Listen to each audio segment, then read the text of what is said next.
sont des moyens de communication. Les larmes sont des modes de communication. Parce que les larmes, il n'y a pas que les larmes physiques qui coulent. Il y a des larmes spirituelles qui coulent des cœurs. Seul Dieu les voit. C'est pour ça qu'il y a des gens qui pleurent. Vous pouvez les consoler. Jamais. L'homme ne console pas. L'homme ne fait qu'assister. La consolation est de la dimension divine. Et Dieu connaît la valeur des larmes. Quand cette femme pleurait, si vous ne pouvez pas comprendre, mais Jésus lui comprenait. Parce qu'un jour lui-même a pleuré devant la tombe de Lazare. Le verset le plus court, la Bible dit, et Jésus pleura. Toutes nos larmes de l'humanité étaient incluses dans les larmes de Jésus. Jésus connaît la valeur des larmes. Quand vous pleurez, Jésus connaît.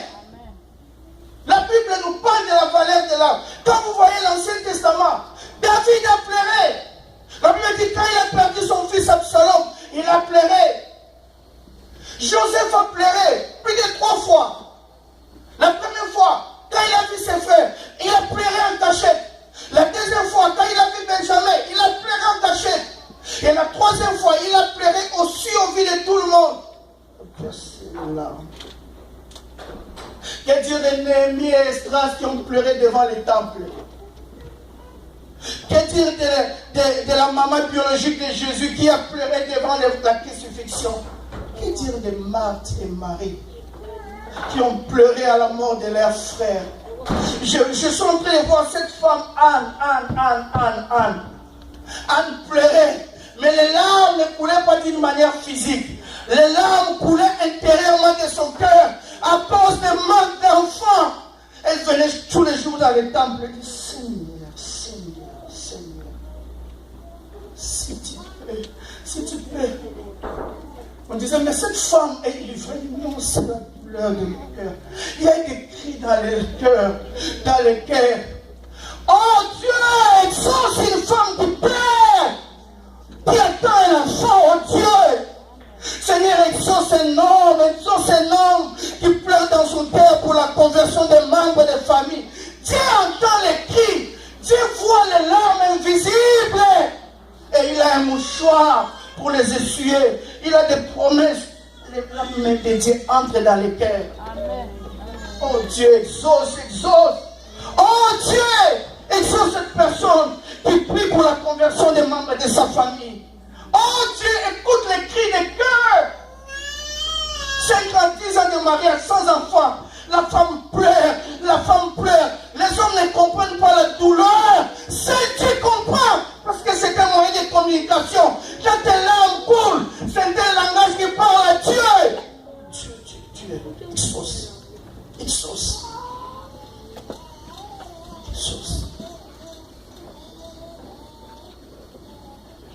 Oh Dieu.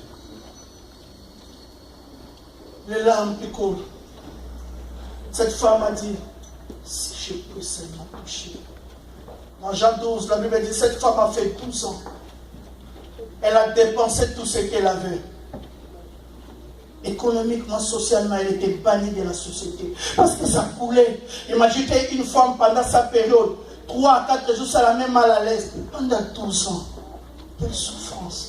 Qui peut comprendre ça? Quel est le gynécologue le plus apte, capable, qui peut donner la solution à cette femme? Personne. Nuit et jour, elle mouillait son coussin, elle mouillait sa couche de sanglots, de larmes. Ces larmes étaient devenues ses nourritures, nuit et jour. Oh Dieu, exauce les cris invisibles des cœurs.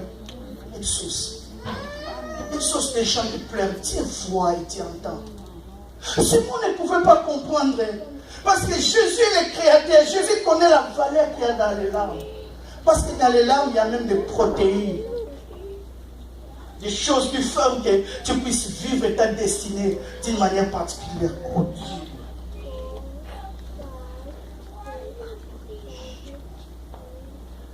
Si vous ne pouvez pas comprendre. Et si cet homme,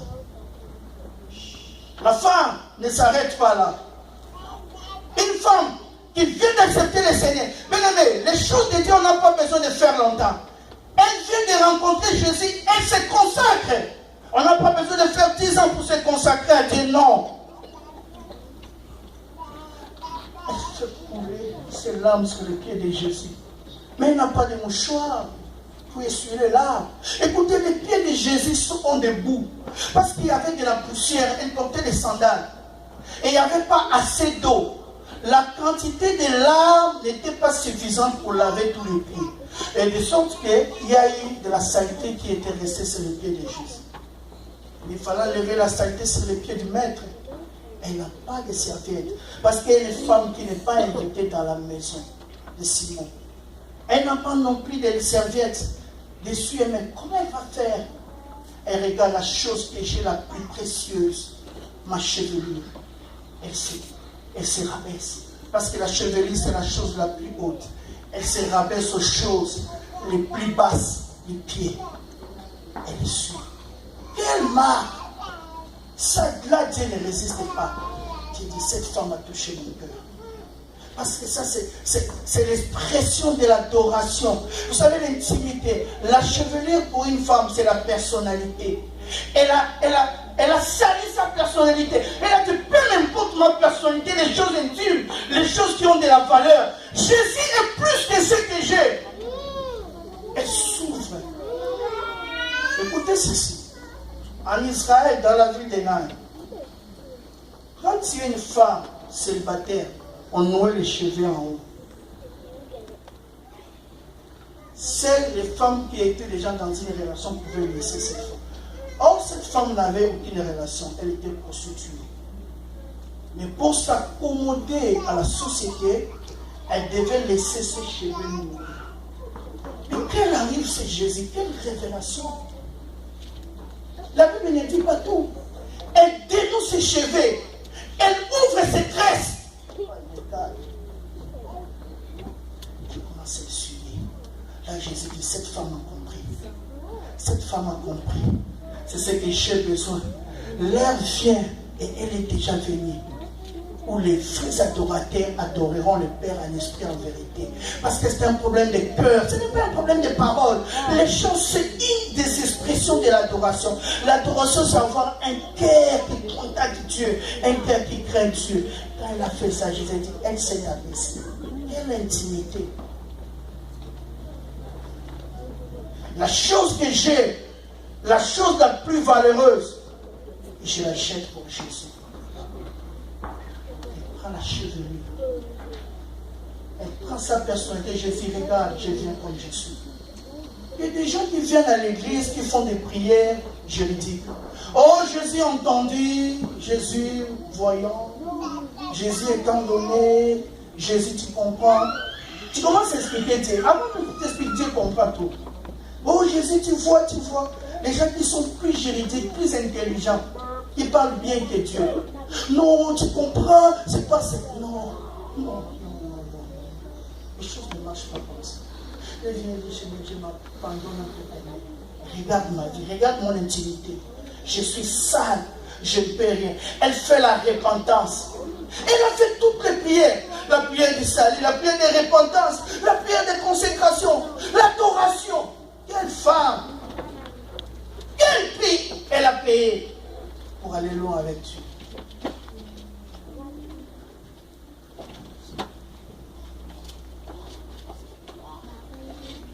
Simon murmure. Jésus n'est pas un prophète. Si Jésus était prophète, il aurait aussi ce qui est cette femme. Il n'allait pas laisser cette femme s'approcher. Simon, tu es en train de faire l'erreur. Jésus est plus qu'un prophète, il est Dieu. Parce que seul Dieu connaît les pensées du cœur des gens. Alors que Simon est en train de murmurer, Jésus déjà écouté. Vous savez pourquoi? Je vais vous dire une chose. Simon veut dire exaucé. Mais Simon vient d'une racine hébraïque. Shimon. Shimon veut dire Yahweh a entendu.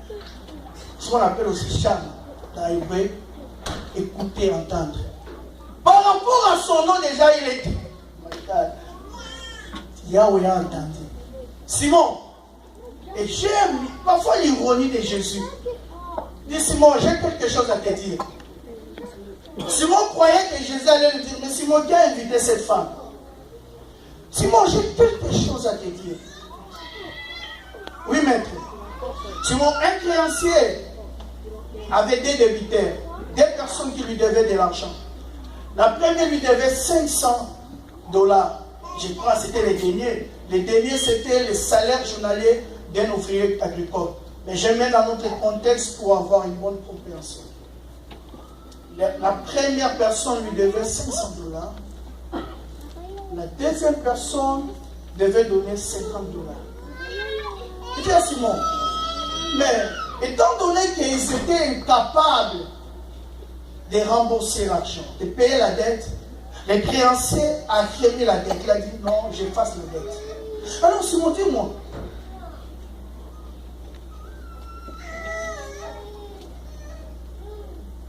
lequel parmi ces deux débiteurs va plus remercier le créancier? Simon dit mais Seigneur, c'est celui à qui on a remis plus. Ah, Simon, tu as compris. Simon était condamné par ses propres paroles. Simon, tu as compris. Dieu prend, vous savez, dans la Bible, tout a une signification. Dieu prend 50. Parce que 50 a plusieurs explications. Mais 50 aussi, c'est le nombre de la délivrance et de la libération. Vous voulez dire à Simon, tu vois cette femme, elle est délivrée, elle est libérée. Mais l'image que Jésus prend ici, c'est plus l'image du péché. En fait, cela parle du péché, l'image des créanciers.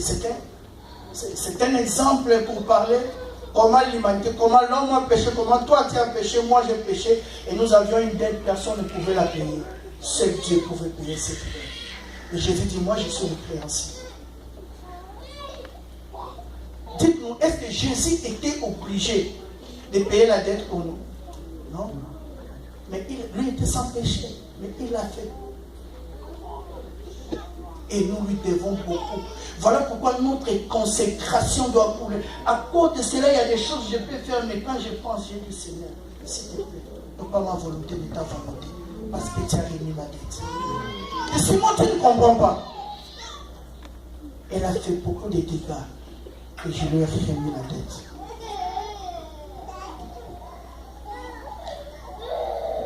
Vous savez, je vais terminer par ceci. L'attitude de Simon, Simon ne pouvait pas sentir Dieu. Parce que Simon était très saint. Vous voyez ce qu'on appelle un aimant. Vous connaissez l'aimant, non? Aimant. C'est un métal qui a un champ magnétique. Selon ceux qui ont fait la chimie, la physique savent cela. L'aimant a des propriétés. Quand l'aimant a des bouts, il y a un bout, quand vous avez un corps de même nature, il y a des ressemblances, les deux corps vont se régimer. Mais quand vous mettez l'autre bout, où il y a l'opposition, où il y a deux corps de différentes natures, ils vont s'attirer. Et Simon s'écrit pied, il s'écrit saint. Et Jésus était saint, et il ne pouvait pas s'attirer. Mais cette femme s'écrit sale. Elle était différente de Jésus. Elle dit, je ne suis pas digne de regarder même ton visage. Elle était différente de Jésus. Et il y a une attirance. Jésus, viens, tu as compris, je te bénis. Est-ce que nous pouvons nous mettre debout rapidement?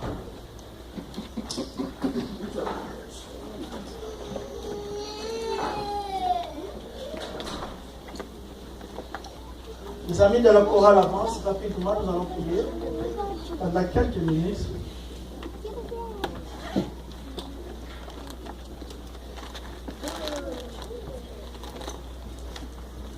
Ce matin, les amis de la chorale ont conduit. Jésus est ici. Dieu soit allié. Ce matin, Jésus est là pour essuyer les larmes invisibles de nos têtes. Ce matin, Jésus est là. La chose la plus précieuse que nous ne pouvons pas donner à Dieu, qui nous empêche de marcher avec Dieu. Jésus nous dit, elle n'est rien. Nous avons les yeux fermés. J'aimerais que pendant ces moments, que chaque personne parle à Dieu.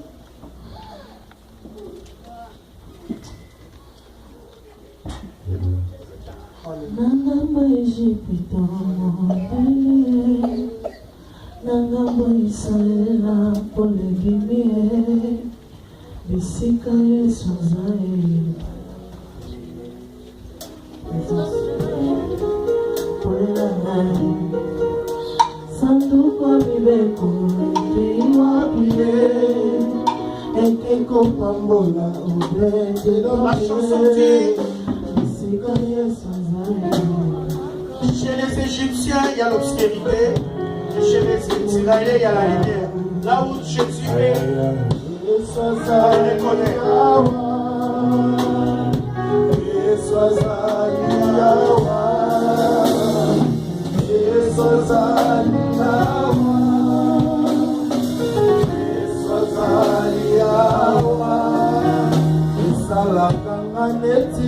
Et les métiers déjà dans la prière.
Par rapport à un problème, tu vas avancer rapidement. Le même Dieu qui a accepté cette femme dans la maison de Simon est capable de toucher ton cœur. J'appelle les personnes qui ont les larmes invisibles de s'avancer. La main de Dieu est puissante pour effacer ces larmes. Oh Dieu, sauce, regarde.